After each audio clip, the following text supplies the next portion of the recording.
Hay al menos dos cosas que nosotros aprendemos de esa respuesta de Jesús a los discípulos. La primera es que la fe rehúsa dejarse dominar por el miedo.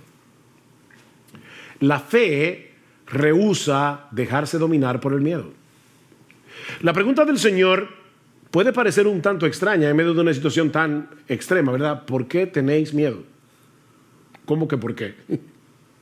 Pero es que tú no estás viendo el espectáculo. ¿Cómo que por qué tenemos miedo? Nosotros, ¿verdad?, nos identificamos con los discípulos porque de haber estado allí probablemente habríamos experimentado lo mismo. Sin embargo, la pregunta de Jesús implica una reprensión.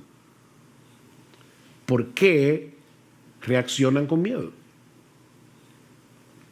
Ahora, déjenme aclarar algo para no crearles un problema de conciencia innecesario. Eso no quiere decir que los cristianos no tenemos derecho a luchar con el miedo, sobre todo cuando estamos en una situación de peligro potencial. No. El miedo, el temor es algo que Dios ha puesto en nosotros para llevarnos a la protección, a protegernos, a no ser locos y arrojarnos a una situación que puede hacernos daño. Lo que no tenemos derecho, los cristianos, es a dejarnos controlar por el miedo. Fíjense, nosotros tenemos derecho a tener una lucha inicial con el miedo.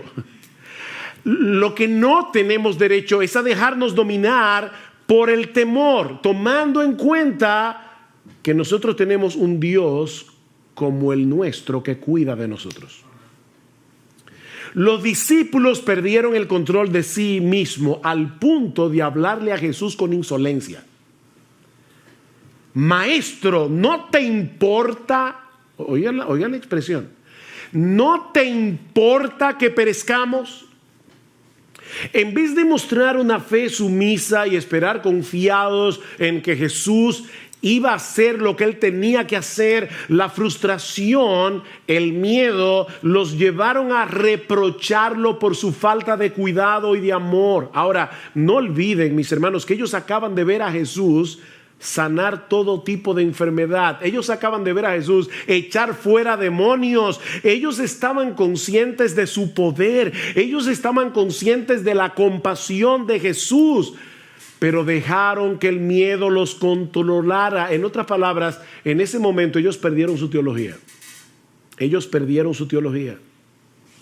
¿Alguna vez te has visto a ti mismo reaccionando de ese modo? Porque ay, mis hermanos, a mí me ha pasado más veces de lo que yo quisiera recordar.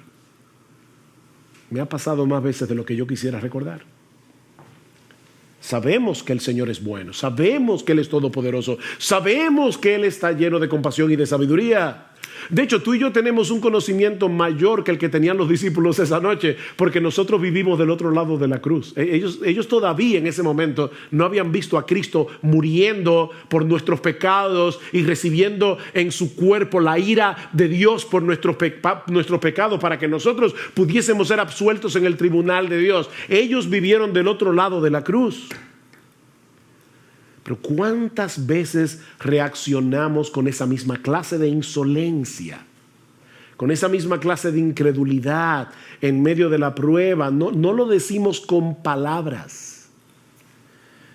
Pero esa es la queja sutil y silente que está detrás de nuestra amargura y de nuestro descontento. Señor, una cosa es lo que la Biblia dice acerca de tu cuidado, acerca de tu protección hacia los tuyos, pero otra cosa muy diferente es lo que yo estoy viviendo en este momento. Puede que esto se aplique a algunos de tus hijos favoritos en la iglesia, pero honestamente yo no me siento cuidado por ti. De hecho, Señor, si yo puedo serte todavía más honesto, yo siento en este momento que a ti no te importa. Suena duro, ¿verdad? Eso fue lo que los discípulos le dijeron a Jesús. A ti no te importa. Por eso se llenaron de miedo. Imagínense lo terrible que es estar en un universo como el nuestro, en un mundo caído, lleno de problemas, y encima de eso saber que en los cielos hay un Dios a quien tú no le importas. Que a Dios no le importa. A ti no te importa, Jesús. Eso fue lo que los discípulos le dijeron. Por eso alguien decía que esta es la historia de dos tormentas, una en el mar y otra en el corazón. Esta es la historia de dos tormentas.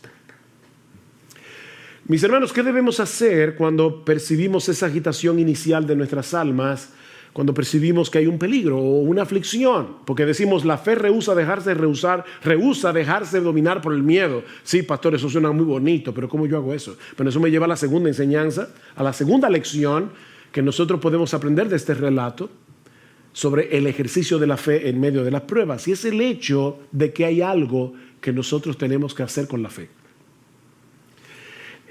O si quieren ponerlo de otro modo, nosotros aprendemos de este relato no solo que la fe rehúsa dejarse dominar por el miedo, sino que la fe es una actividad. La fe es una actividad. Lo que yo quiero decir con esto es que la fe no se dispara automáticamente en medio de las pruebas. Se trata de algo que nosotros tenemos que poner en acción. Tú y yo somos responsables de tomar el escudo de la fe.